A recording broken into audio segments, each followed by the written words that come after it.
Good morning and welcome to Alfred Music's webinar series, Learn, Teach, Play Online. My name is Michaela Graham, Senior Event Specialist for Alfred Music, and I'll be running everything in the background for our session today. We are thrilled to host today's webinar, Sight Singing Workshop, but before we get started, I have just a couple of housekeeping notes for you. At the end of the webinar, we will provide a link to the certificate of attendance for today's session. Please note the certificate of attendance will only be available for live attendees and not for the replay.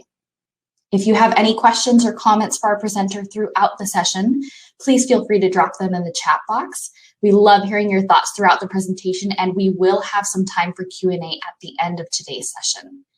Without further ado, I would like to introduce our presenter today. Andy Beck is the Director of Choral Publications, as well as a wonderful clinician for Alfred Music. Andy, I'll let you take it away. Thank you, Michaela. Good morning, everybody, and thank you for tuning in on a Saturday morning to talk about sight singing.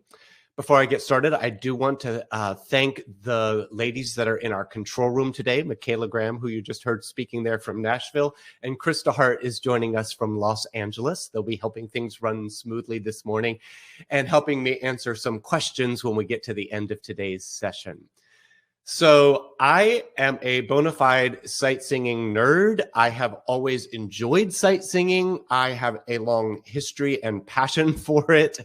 And it's a big part of what I feel our responsibility is as music educators. I'll start with a little backstory for you here. So when I was a kid, I was in a boys' choir, and we learned from the time I was in fourth grade, Kodai was part of our every rehearsal. And Kodai designed the system, for children, but of course, it's such a wonderful and universal system that it works well for students of all ages into adulthood. And even to today, when I pick up a piece of music and sight sing it, those Kodai skills are sort of built inside me as the method that I'm using. I don't think Kodai is the only method that works. As a matter of fact, I think any method that you stick to consistently will work for your students.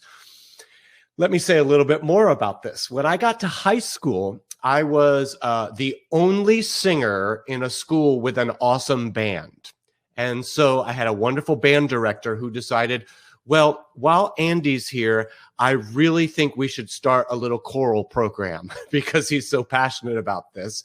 And we started a small choir with some of the members of the band, and his band chops really told him, like, sight singing is an important part of every rehearsal. I want these kids reading music. And so I had a great background there. When I got to college, I was a voice major, and I remember my first couple of sight singing classes freshman year, surrounded by amazing singers, like some of the most beautiful career, voices I had ever heard. But some of those singers have the background in sight singing, and it was a struggle for those students as college voice majors to catch up. And I remember thinking at that point in time, okay, how unfortunate it is that people come to this career with getting started here with a little bit of a handicap. I, as a future music educator, never want my students to be in this position where they're an awesome singer but don't have those skills to read music. So that's sort of where I dedicated myself to. When I become a music teacher, every day we are going to sight sing. And if any of my former students are tuning in, they will tell you it's true. Even on concert day, we passed out those sight singing exercises and did a couple minutes of it. So when I entered the publishing industry, I had this wonderful opportunity to sort of like influence sight singing by providing some resources for all of you and your students to use. So I'm very happy to share some of those with you today. We're going to spend a whole hour talking about sight singing, some resources for it, and some ways to approach it so that you as the teacher and students of lots of different ages can find success. Let's get started, though, first with a warm-up. I do expect us to sing today, so it's important that your voice is warming up just a little bit. Everyone knows that I like to warm up from my series Vocalize. These are 45 exercises that teach technique. Don't ever do a warm-up that doesn't have a clear purpose. These exercises are designed with a clear purpose. You see the whole series on the screen here. There's that blue book that we've all been using with the 45 exercises. on techniques. There's the round book, 55 round-ins, if you want your kids warming up with some harmony. It's a great way to warm up the ears as well as the voice. And then these two brand new slide sets. The top one is the Vocalize Sing-Along Slides Set 1. And just to give you an idea what sing-along slides are, designed specifically for this era of remote teaching, we're going to run a little video of this, and then I'll get back to you in a second. I am so excited to share this adaptation from Alfred Music of my warm-up collection called Vocalize. Knowing that you need to keep your students singing while at home, we have created the Vocalize Sing-Along Slides. Check these out. It is a Google slide presentation that you will own your very own copy of to drop in your own learning platforms, Google Classroom, or whatever you use, or share out with your students. The purchase of one slide deck means you can share it with all of your students in your choir. Now let's check out when they receive the Vocalize slides, what will your students be doing? Here's what it looks like. I'm just going to click to move us to the first slide where we have an introduction and the directions. The directions are very simple. Basically, you will see an audio icon on each and every page. Read the instructions, press the audio icon, and sing along. Okay, the first exercise that shows up is the lips, the tongue, the tip of the teeth. Read these instructions, which remind us that we need to use good diction.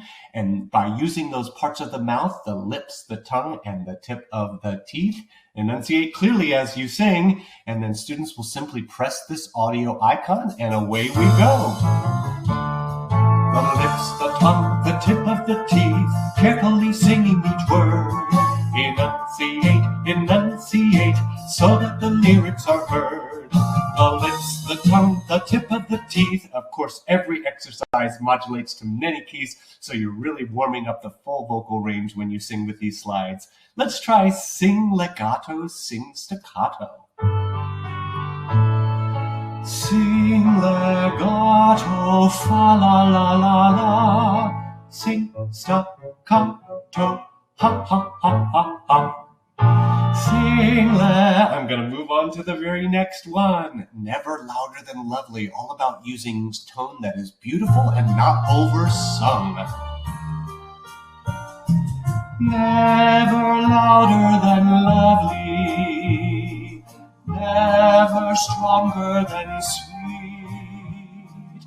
Never more volume than beauty.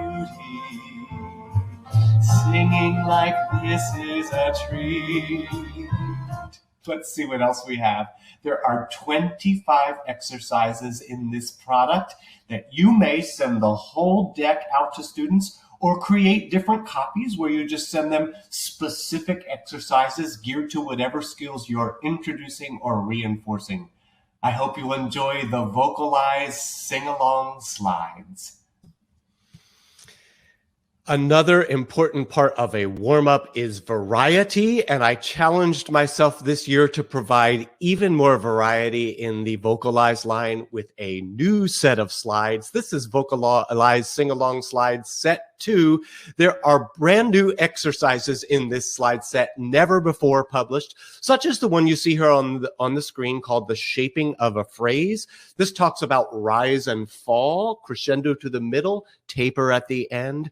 When you want to amaze with the shaping of a phrase, grow in the middle and taper at the end. That's the exercise. Now your turn to sing along at home with just a little bit. This one is called the oval, and it's about two things when you want to have a really great choral shaped vowel. We often talk about the jaw and the lips, the outside shape. What about the inside shape? Both the outside and the inside should be somewhat like an oval. Look at my directions here. Did you know that vowels are formed by a combination of shape and space both inside and outside the mouth? Gently drop the jaw, round the lips forward, and imagine the roof of the mouth as a soaring cathedral's dome. Of course, there are certain vowels that require more or less of this space, but the in and out oval provides a great foundational space for all of the vowels. Here's what it sounds like.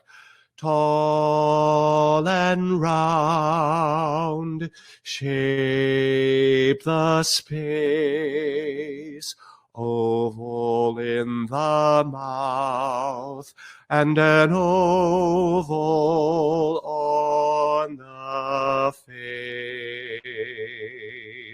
I'd like you to sing it along with the embedded accompaniment twice through at home. Go ahead and sing. Get your voice going.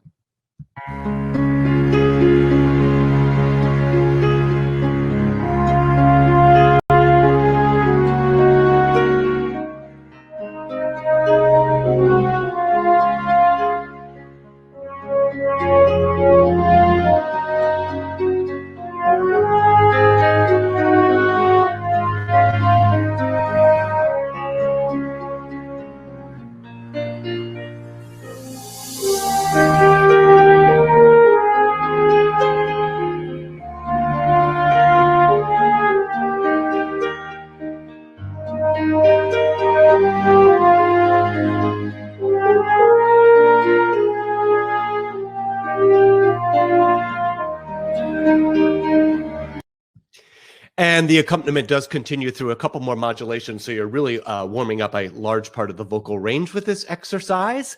I do go on to say that to heighten your awareness of the oval, you could imagine a hard-boiled egg inside the mouth standing up the tall way, but really that's not as pretty of an image as that soaring cathedral's dome, right? Let's check out one more of these. I do have a quick answer for Virginia in chat. You do not need a Google account to use these slides. They will work for you regardless of that. And you'll also be receiving a PowerPoint. So if you're more comfortable using PowerPoint as your format, that's also what you get with these slide sets.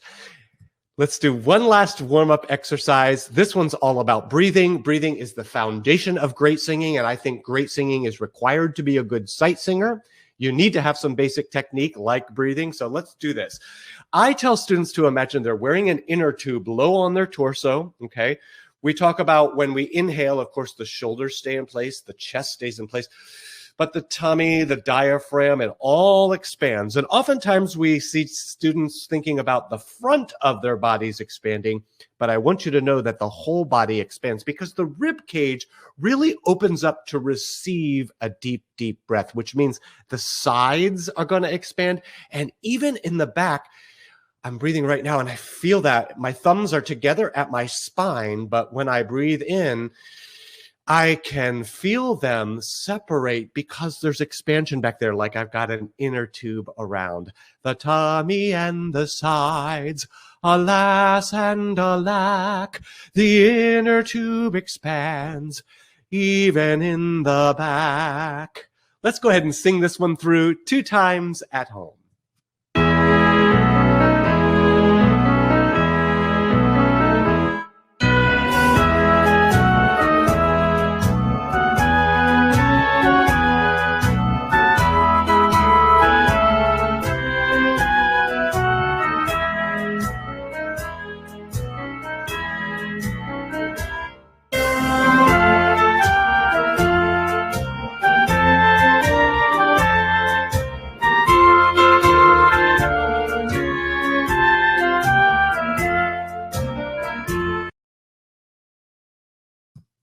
Yes, excellent, excellent. You notice I placed those wrists there, so you really get several times to expand that inner tube. I see a question coming in about the format of the recordings. Let me reiterate, the recordings are embedded, so you're not going to really need to do anything with them except click on them, but they are MP3, which is also what you get with the PowerPoint version of this, so lots of capabilities. I don't think you'll be limited at all, nor will your students using these. And I want to also say we're going to have a dedicated question and answer time at the end where we can give you some more details. So don't give up on me if I don't answer your questions right away. All right, we're going to sight sing today. I thought I would start by sharing my 9 tips for sight singing success. The first one is so obvious. You have to have a dedicated practice often. I vote for every rehearsal if that's possible. And if your group isn't rehearsing right now, how are you going to keep them sight singing? I have some resources coming up for at-home practice.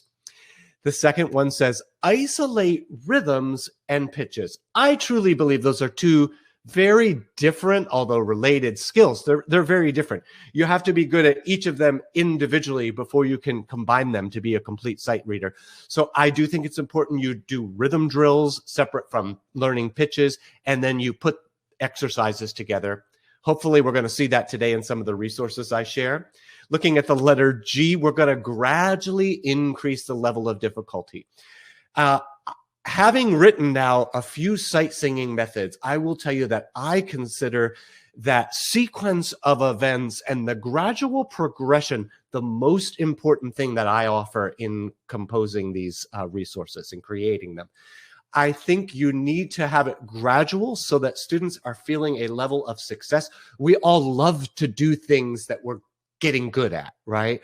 But if it suddenly gets too hard and we're no longer feeling successful, I think you lose some people's motivation at that point. So the gradual part is important, but of course we're going to increase the level one item at a time.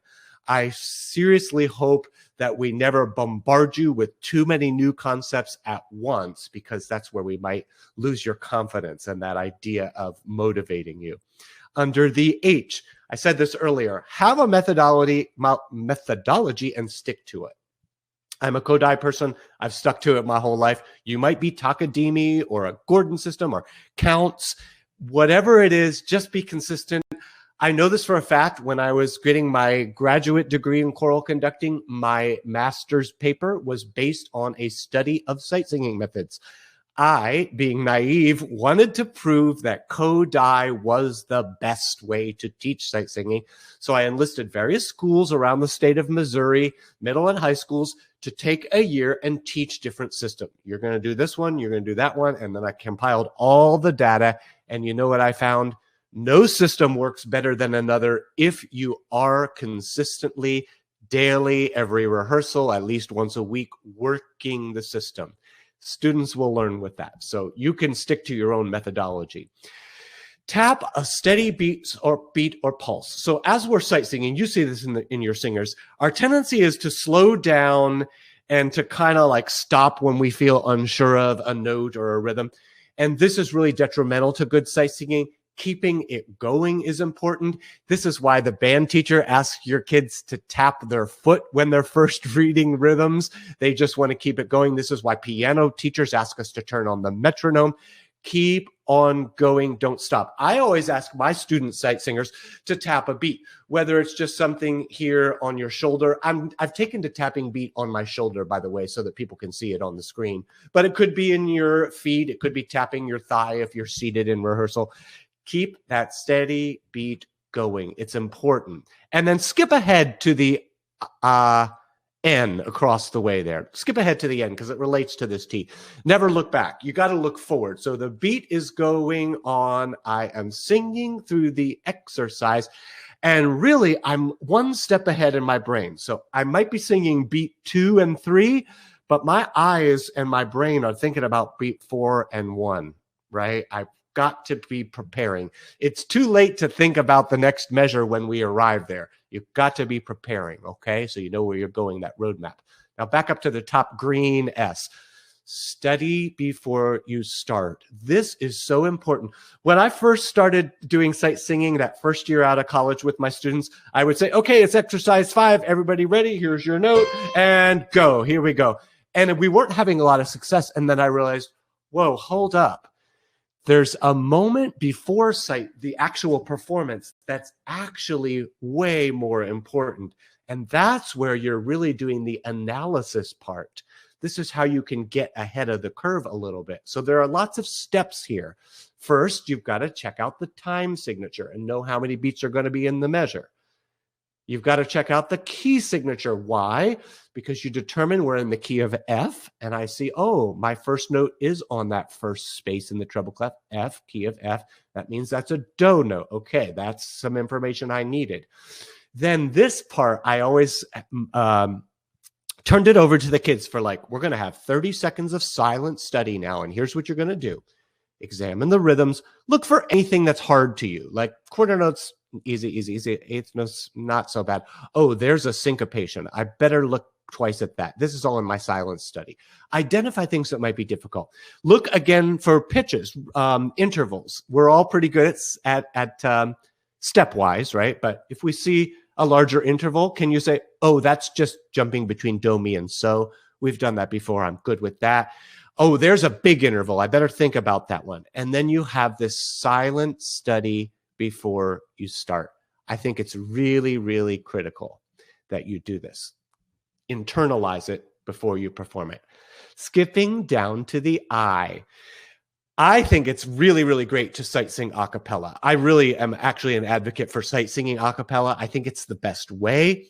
Now, if you're practicing individually or remotely or at home, I think accompaniments can be a nice sense of driving the tempo, giving you some tonality, and helping you along. So a lot of the sight singing resources I'm going to share today will provide optional accompaniments that give that sort of anchor the whole thing for sight singers who might not have the guidance of a teacher in the room.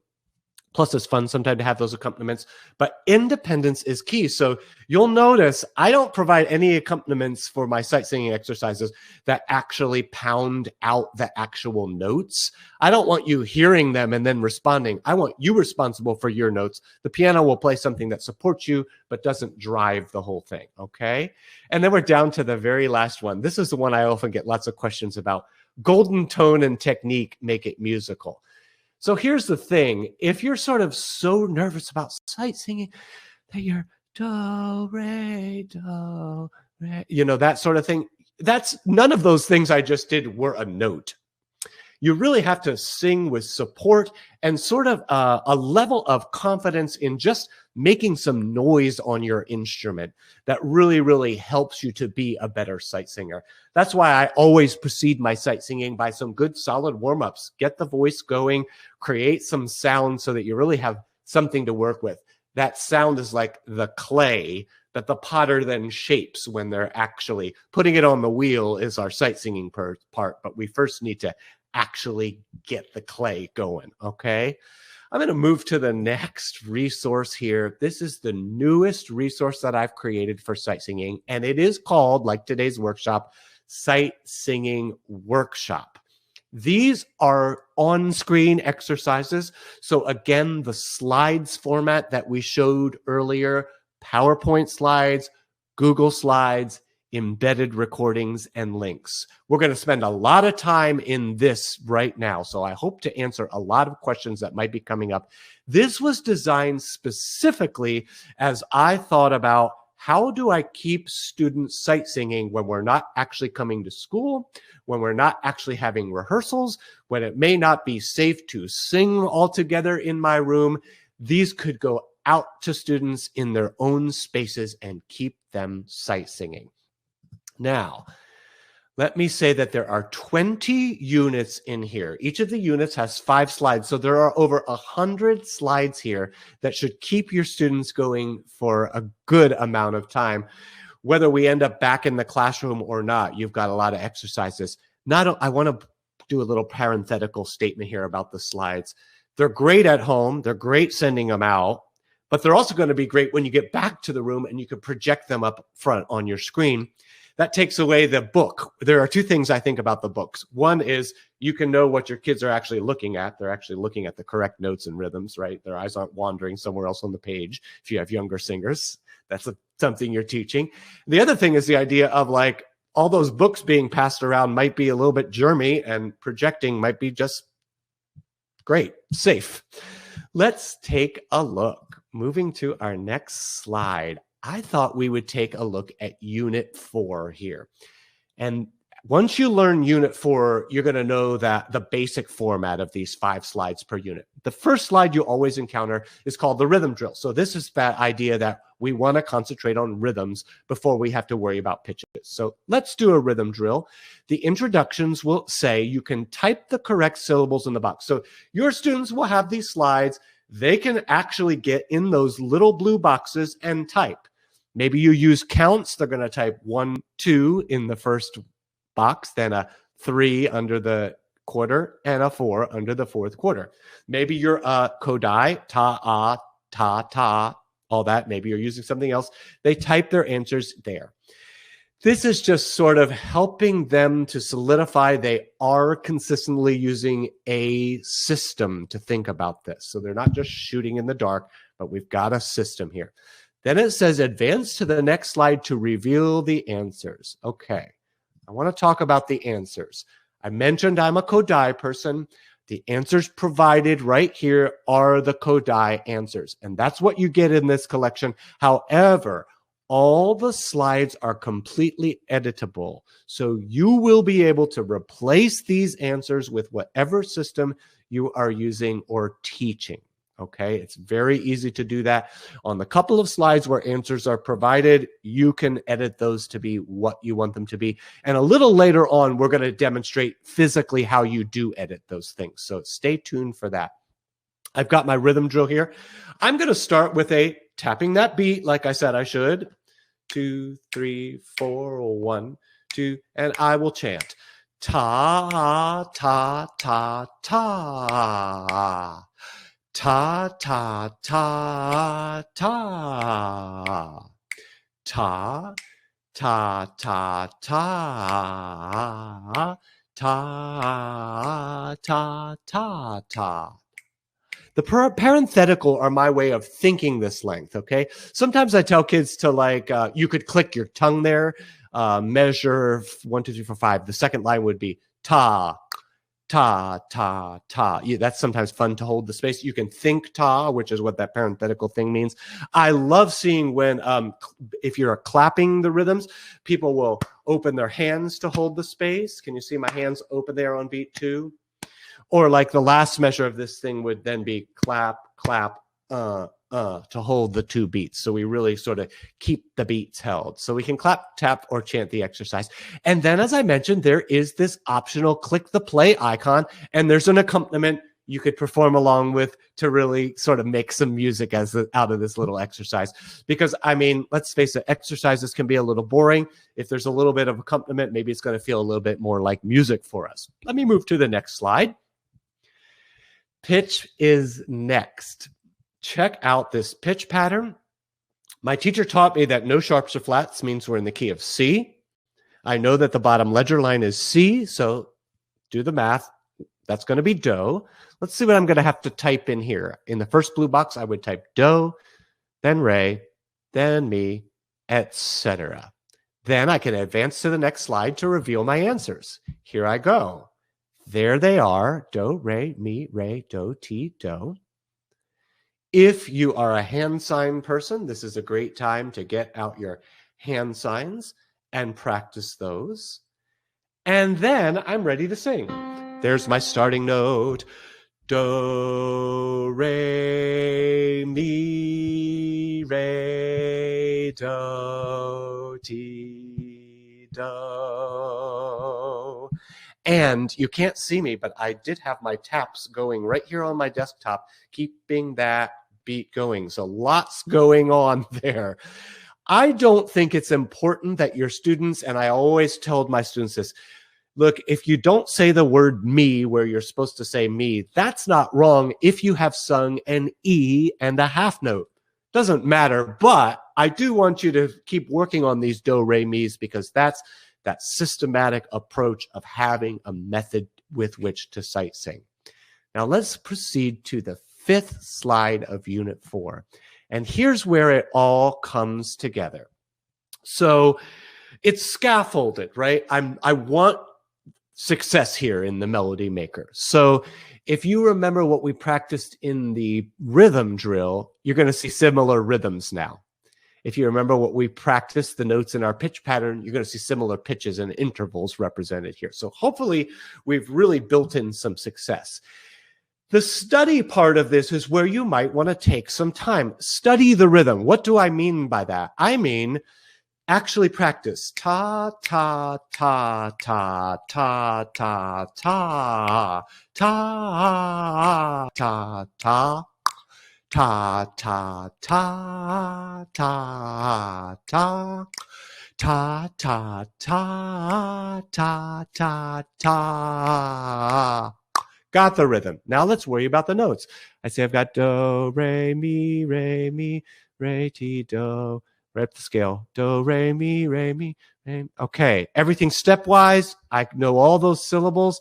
I think I'm ready to go. Shall I try it? 1, 2, ready, go.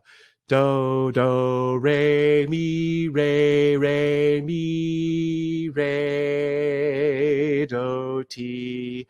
Do, re, mi, re, do, ti, do.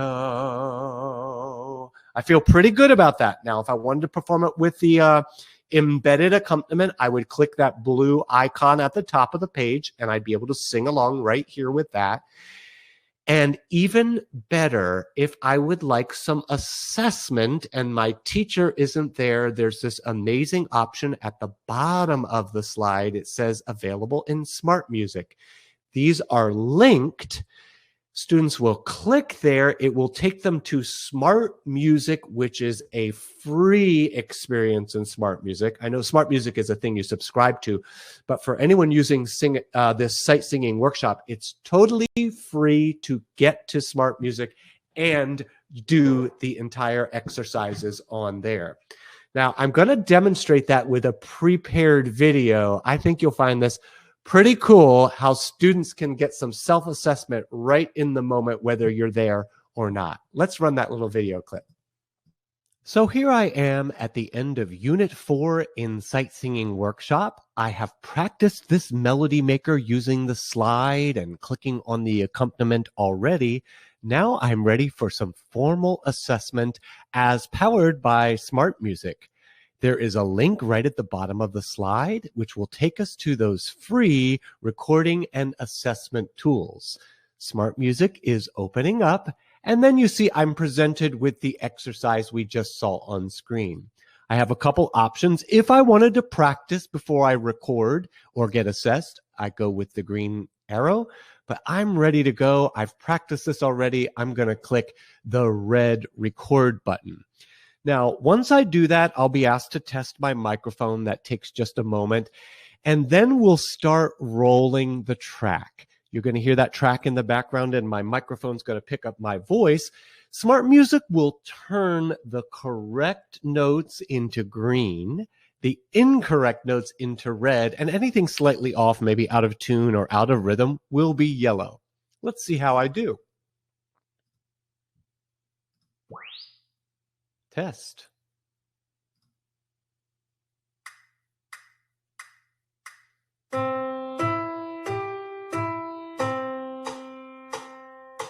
Do, do, re, mi, re, do, ti. Do, re, mi, re, do, re, do, re, do. So I purposely added a wrong note toward the end, so you can see not only does it turn red, but it shows me what note I accidentally sang. I also take note that perhaps I was a little out of tune on that first starting pitch. Now I have some options at this point. Smart Music has recorded me automatically. I can delete this recording and assessment, or I could hit save. If I do that, you see that it is downloading to my desktop as we speak. I will have that audio file, and it will be easy for me to email it or drop it back to my teacher on a learning platform. I also got scored at a 92% accuracy. So what a wonderful way to formally assess your performance in Sight Singing Workshop as powered by Smart Music. Yes, I anticipated there would be questions about the level of difficulty. So I consider these to be beginner to intermediate, and I can get even more specific by sharing with you the Toolbox, which is the first couple of slides that appear in Sight Singing Workshop. This is what the Toolbox looks like. First, a rhythm page. These are all of the rhythms that students will encounter in Sight Singing Workshop, and do know that it's sequential, so they don't all appear right at the beginning. This is by the end, all these things are covered. Quarter note, half note, whole note, dotted half, eighth note, beamed eighth notes, 4 beamed eighth notes, and then a couple of very common patterns here. The dotted quarter eighth, and then the thing that Kodai called syncopa, eighth quarter eighth. Now, I want to say, I love Kodai because it sees patterns. It doesn't necessarily view every single note as its own thing, but it sees patterns. Look at those last two things, such as the dotted quarter eighth. How common is that? We see that in so much music of lots of different styles. Kodai views that as this pattern here, tom t. So you don't have to read like, oh, that's worth 1.5 and that's worth 1/2. You actually start to learn that it's a pattern called tom t. And I want to say, if you're just new to tom t, the M is designed to close on the dot. So tom t, tom t, tom t. You hear that? I'm also going to show you syncopa. This one was a game changer for me. A game changer, because I see so many, whether it's pop music or classical, syncopa, syncopa. That pattern is all over the place. That's what that looks like. I'm using my little manipulatives here to show you in my camera the syncopa, syncopa, syncopa. So those are the most difficult rhythms that are going to come up by the end of 20 units. Let me move on to some other concepts here. Rests, there are only a few rests that ever appear throughout this: quarter, half, and eighth.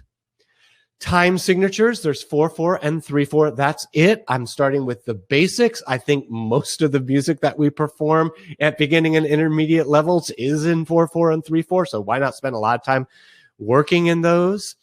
And key signatures, there are 6 key signatures represented. This is no way comprehensive, but these are the first key signatures, and they are taught sort of one at a time, and the entire scale with the solfege are there. So I would recommend for folks that are assigning units to their students from these slides, go ahead and include the toolbox in your units that you send out so that your kids can sort of go back and have a reference for this is sort of the answer key for everything they're going to encounter throughout the whole book. Let me move on. I know some questions have come up about the functionality of these slide sets. Like, what can I do? How can I edit these? Do I have to send them all 100 pages? Can I just send them the 5 pages we're working on today? Absolutely, yes.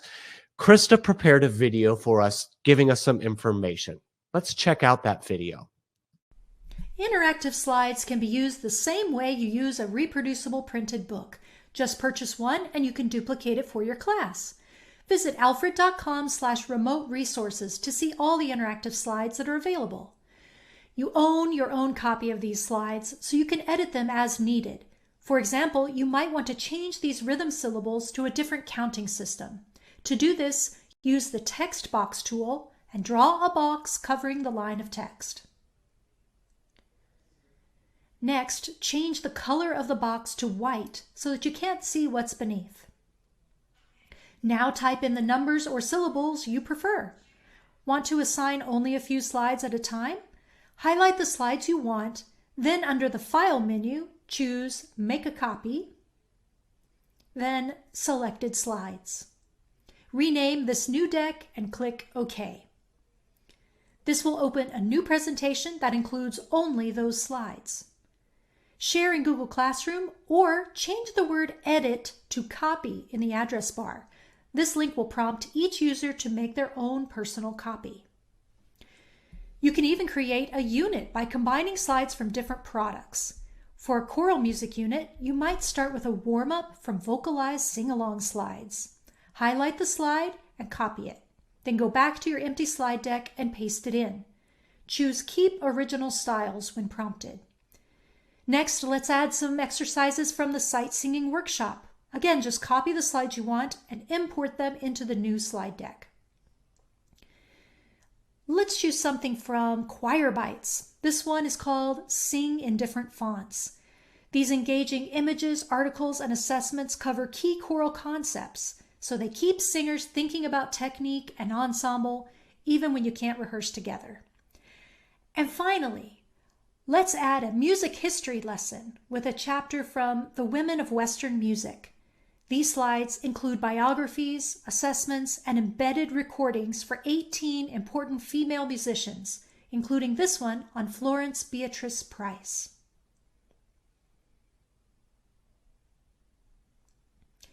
Now you have a package of materials covering warm-ups, sight singing, vocal technique, and music history all in one slide deck.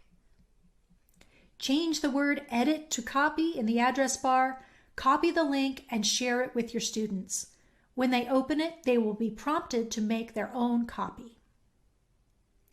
Purchase of interactive slides includes permission to share with one choir or organization through Google Classroom, email, or other platforms. I find that video so helpful, and I want you to know that at the end of today's presentation, when we finish up in about 20 minutes here, you're going to get a link to download these presentation slides, and they all have links in them. So if you want to learn any of this again, you can. You'll have access to that video in the slides at the end of the presentations. I know I would go back and rewatch that a few times. So it's your turn to sight sing now. I want you singing along at home. I've gone up to Unit 10 from Sight Singing Workshop now. It's a little harder.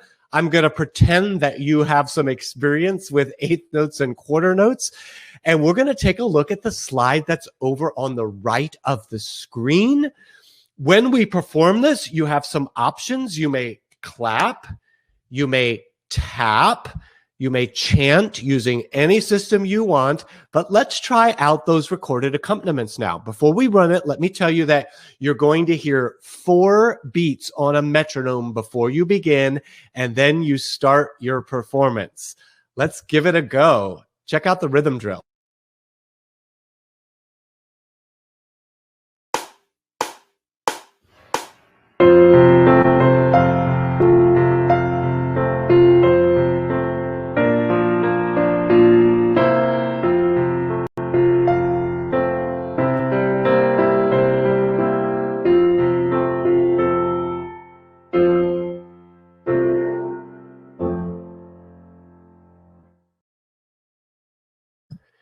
Very good. How did you do? I'm imagining I looked like I was off. I think there's a time delay on the video. Next one, we're going to move to the pitch pattern, and I'm going to have you look at, here's the key. Let's sing the pitch pattern using that accompaniment track. Now, I see that I'm going to have to do some thirds here. Do, mi, so, mi, do, ti, do. Use hand signs if you want. I always told the kids brownie points for that. You will receive 4 metronome clicks after the pitches are given, and then you sing. Let's give it a go.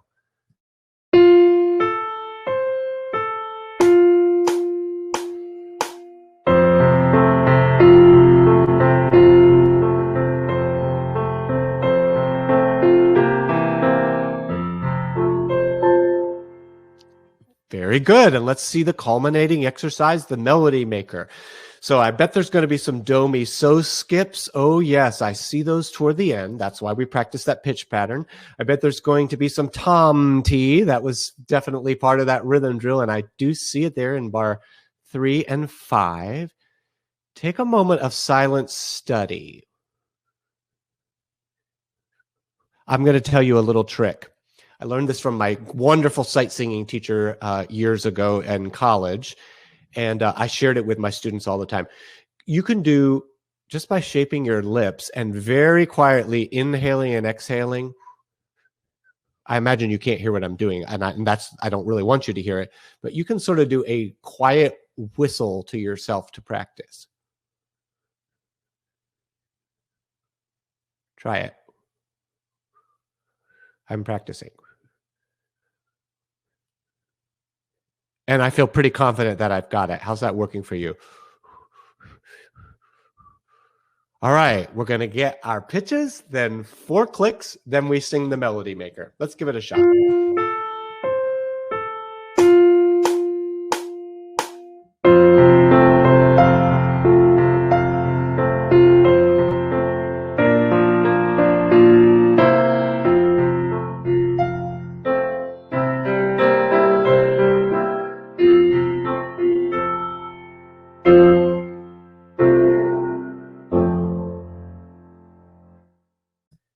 And of course, then your students could follow up by doing that smart music assessment as linked at the bottom of the Melody Maker page.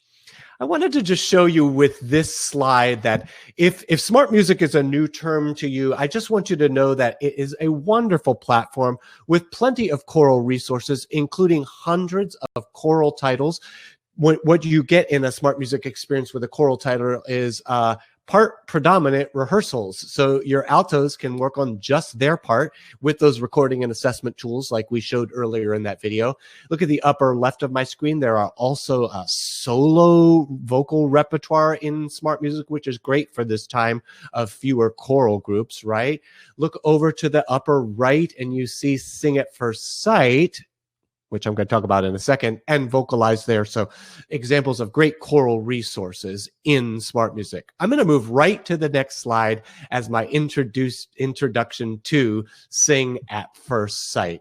Now, I would call Sight Singing Workshop, what you just saw, basically an abridged method, right? It's not entirely complete enough to be your entire sight singing curriculum, okay? Maybe it's an enhancement to what you're already doing. Here with Sing at First Sight, you're getting an entire complete curriculum with 2 textbooks, 2 reproducible companion books, hundreds of exercises. There are real live songs throughout these books, so your students aren't doing just exercises, but they apply what they've learned into leveled songs. There's also the More Melodies book, which is a supplemental book, which presents even more exercises that go along with all the different units throughout this curriculum. And then that accessory pack is 32 posters, which you can use to decorate your room or use them as I did earlier as just sort of teaching manipulatives to highlight different points. Let me give you a quick tour of Sing at First Sight. There we go. This is the first textbook from the Sing at First Sight series. And the nice thing about it is concepts are introduced in small chunks. You see the 4 items at the top there. We're just looking at whole note, whole rest, the note sol, and the note la have been added now in the sequence. This is lesson 3. And again, we separate rhythm from pitch. So exercise 1, let's practice at home. 1, 2, clap with me.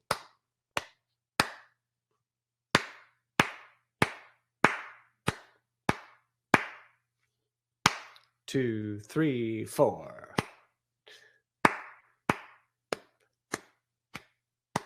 One, 2. There we go. And then we introduce pitch exercises, certainly concentrating on making sure sol and la are practiced a lot. If you look with me at number 7, I want you to sing at home. 1, 2, ready, go.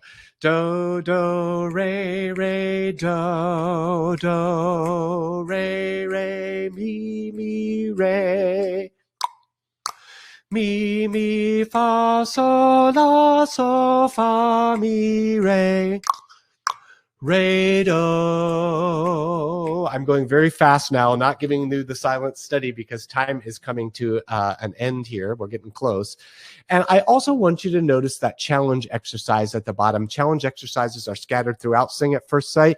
And this is sort of to like give an extra layer of fun. In this case, the exercise number 10 could be performed as a canon, which is really, really a nice way to start getting people thinking about harmony. Most of book 1 is in unison. There are some 2-part exercises or canon. And even at the very last chapter, we introduce some 3-part exercises. Now, there is a level 2 in Sing at First Sight where it goes to 3 and 4-part exercises and many more advanced concepts. Let me show you a bit from the level 1 reproducible companion. The textbook, the idea is that everyone has a physical copy and that's that. But this book is reproducible. You may photocopy it or share it, whatever you're going to do. And in addition to lots of different exercises that correspond to the textbook, different exercises on the same concepts, I should say, there are formal ear training and review pages in this book. Here's what the ear training drills are like. Look at number 1 at the top there. You see there's 1A and 1B. When you play the track, students are going to be asked to identify which one they hear. So are they going to hear A or B? Let's listen. You decide. Page 27, number 1, Circle the rhythm that is played.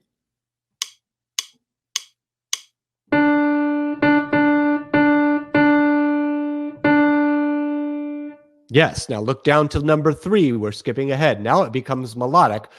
Decide whether it's A or B on 3A. Let's listen. Page 27, number 3. Circle the melody that is played.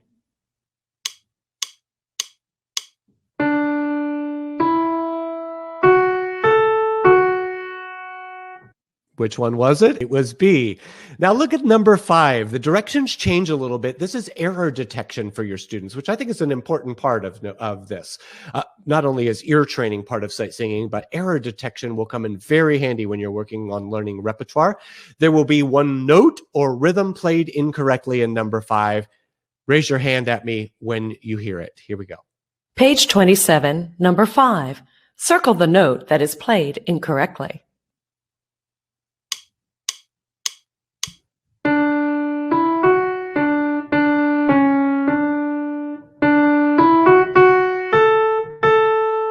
Ooh, I heard it there in the penultimate measure. Absolutely. Let's move ahead and show you level 2. I saw a question earlier about 6/8 time or minor tonalities. Those are not part of sight singing workshop because that is beginning and intermediate. If you're ready for those concepts, you're at Sing at First Sight level 2. Here is what it looks like. It is La-based minor. You see that introduced there on page 20. And then on page 24, we start introducing chromatics like this guy, the Fi tone. That's the sharp Fa. Gosh, look with me at exercise 1. Do, re, mi, fa, so, fi, so, fi, so. Do, so, la, so, fi, so, fa, mi, re, do. That's the type of exercise you're going to encounter early on in level 2 of Sing at First Sight, okay? There is also a reproducible companion book for level 2. Take a look at the assessment. Some of it is written and some of it is ear training. So like in number 1, students are going to have to name these keys, both minor and major keys. We've progressed to that type of thing. Look at the difficulty of number 6. They're going to have to decide which of those melodies is played. And it's just a couple of very, very minor differences. So the ears are really working. And I also want to point out that in level 2 of sight singing, we incorporated lots of famous and masterwork melodies and tunes. If you notice exercise number 7 over there at the left, this is Mozart's Ave, Ave, Verum Corpus. Of course, your students are going to be singing it as a sight singing exercise, so there's no text there, but lots of chromatic work for them to do on that famous Mozart piece. Let's move on to more melodies. More melodies provides just that. More melodies to rehearse that match up with the levels of the units of both level 1 and level 2. So lesson 11 is shown here. That means if you go, it says it right at the top in tiny print. The following exercises correspond with lesson 11 at Sing at First Sight level 1. So if you're in Sing at First Sight level 1 and you've completed lesson 11, you're ready for these pages here, which can be reproduced and passed out. This book provides every exercise in 2 different clefs. So if you have bass clef readers in your choir, they're going to be in business from start to finish with more melodies. Let me go on to that accessory pack. I have been holding up little samples of that today, and so you have an idea what that is. You see there are 4 colors of posters that are shown right there. That's for the diatonic scale. The chromatic sharps are in red. The chromatic flats are in lowered in green, and then the purple ones are those awesome rhythm syllable posters. I'm going to move ahead to one more additional, I would say, supplement to your sight singing practice. Remember, I've always said that the rhythm is an important first step. Here's a great way to concentrate on nothing but rhythm.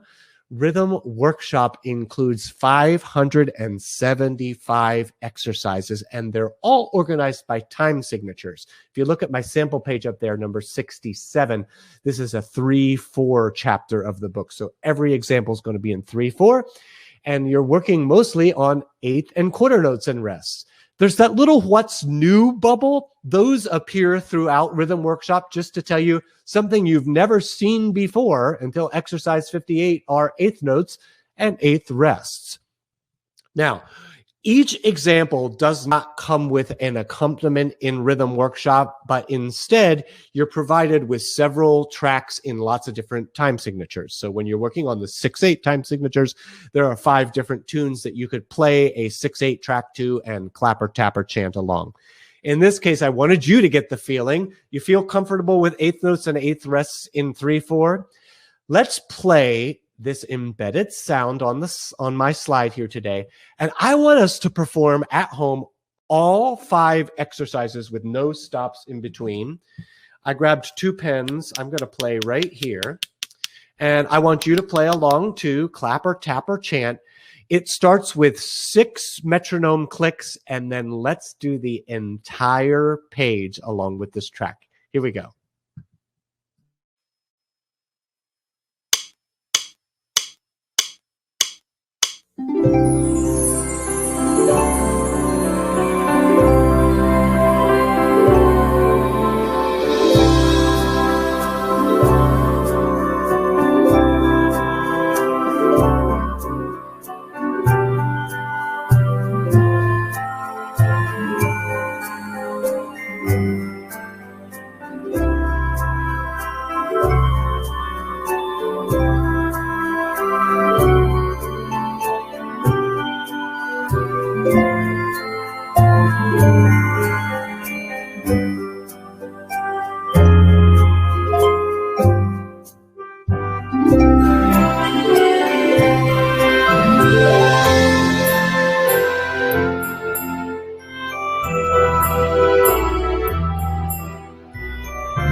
All right. I thought that was really fun. I hope you played along at home. I just wanted to summarize with my 9 tips of sight singing success here. When you get this slide deck in just a moment, you will be able to click. It is embedded to take you to an Alfred blog that I wrote a whole article about the 9 tips for sight singing success. And feel free to share these slides out with your students so they can try some of these things that we've tried today. Are there any questions? I'm going to invite Krista Hart from Los Angeles to pop onto the screen here. And if there are some questions that maybe have come up in chat, could you share them with me? And those at home, if you've got some more questions, drop them into chat and we'll have a little question answer time. Krista, can you turn on your microphone? Thank you. We had some questions come through about slides in general. One of them was about sharing rights for the slides. So how are you allowed to share those? What if you're teaching in multiple schools within one district? That kind of thing. Personally, I feel like one district, one teacher, you're fine. Absolutely. I mean, I say if you have like 6 different elementary schools with 6 different teachers, each teacher will want their own copy. But if you are one teacher at 2 different buildings, go ahead. Yeah, I think you can think of them as you would a reproducible printed book, right? That's right. Yes. If you owned a reproducible book, you would take it to both the schools you teach at. Mm-hmm. And then you answered the question about minor key and 6/8. Those are not included in Sight Singing Workshop, but level 2 of Sing It for Sight. That's exactly right. Mm-hmm. Also on Sight Singing Workshop, there was a question about the ability to change tempo. Yes, there is no ability to change the tempo in Sight Singing Workshop. I'm sorry about that. The best I can tell you is that because I was thinking beginning and intermediate, we recorded all of those accompaniments at what we consider to be a very user-friendly tempo. So they're not designed to trip you up. However, wait, I should say that when you get to the smart music portion, the melody makers, absolutely. Smart music does allow you to change all the tempos. So you're going to be able to do that with those. Yes, great. Let's see. Let me check the chat to see if there's been any further questions. Hopefully I got everybody. I wondered if, Andy, you could just maybe share an idea or two for how to get kids excited about sight singing. Yeah, well, I do think, like I said earlier, we like to do things we're good at. So I would definitely feed them exercises that they're gonna be good at. I would give them lots of praise. I think that you should be creative about, it's not always clapping. Sometimes it's a rest can be a tongue click or a pop in your mouth, or sit down each time there's a rest, or stand up. I've seen some wonderful teachers create physical things, with younger kids. Middle schoolers love to move, that, we actually step the patterns in our feet, and on a half note, we slide for 2 beats to the side and then slide back. There are lots of things you could do to involve the whole body and mind in this. And I've seen you do in some workshops some really fun games with the accessory pack, the posters. Oh, yeah. I think kids like that, right? Absolutely. I assign certain students to come up and hold a certain note, and when their note is sung, they're lifting or dropping their notes. And here's how I introduce that law-based minor. I have the kids line up, 8 kids line up. Somebody's a do, a re, a mi, a fa, a so, a la, a ti, a do. And then we sing that scale up and down, and they hold up their card. And then I move the la and the ti. I move those people physically, walk them to the other side. And I say, do, ti, la. Now we can do la, ti, do, re, mi. There are lots of things you can do to make it fun. There's a couple more questions coming through now. One is there a way students can be prevented from seeing the answers for the sight singing workshop ahead of time? I would say if you don't want the kids to see the answers, you could eliminate those slides from whatever you send them. But if you send them as is, I don't think there's a way to not hide them. Yeah, that's true. You really can't. You would have to wait to deliver to later. Although you can, as you showed in your video, Krista, why not just add a text box that covers it? Right? Yes. Yeah. That white box will hide the answer. Yes. Or you just take that slide out that has the answers on it. Exactly. That's the nice thing about this format, everybody. You are going to be the editor. So you can do what you want with these. You can change them up, decide which ones work, which don't work, and create lots of copies. I would say keep one master copy, like this is how it was delivered to me at point of purchase. But now I've got a version where I've hidden the answers, or now I've got a version where it's only what I'm doing with my 6th graders this week, or lots of different copies. Yes. Speaking of editing it and sort of making it your own, someone is asking if we want to add some of our personal warm-ups to the warm-up slides, how would we embed the audio file to match your style? Well, when I've built a Google presentation, actually you have that at the edit box, you can embed audio. And the audio, the actual physically, the way that little orange audio thing looks, that's right out of Google. That is not designed by an Alfred artist. So it absolutely will look precisely the same. Yeah, so you would just go to insert audio, and then you have your own audio track saved in your Google Drive somewhere, and then you insert that link there, and it'll let you choose what color of icon you want. Yeah, I mean, it's very nice how beautiful. This is a shout out to the Alfred artists who made all of these slide resources look so professional and beautiful. But I'm telling you, they did that in Google Slides. They didn't really have any other tricks up their sleeve. They built this in a Google slide presentation, right, Krista? It was designed probably in InDesign and then imported in. That's true. The backdrop, that artistic backdrop, that's true. But the functionality of it is all Google Slides and PowerPoint. Yeah. Yeah. Mm-hmm. Yeah. I don't see any other questions. This last call here. Oh, someone says, what about use for older ages? I'm not exactly sure, Deborah.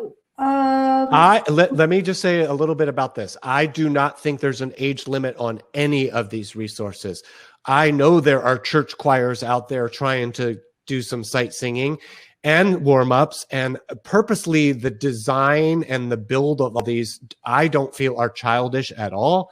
I feel comfortable as a 9-year-old man singing off of these slides.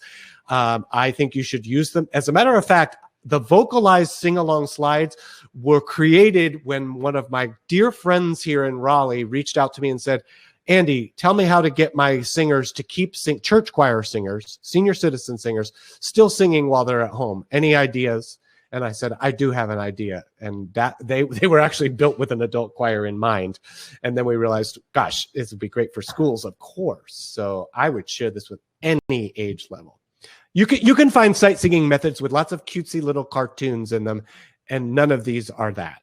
These are, like, I think, open to the ages. I hope that answered the question. Great.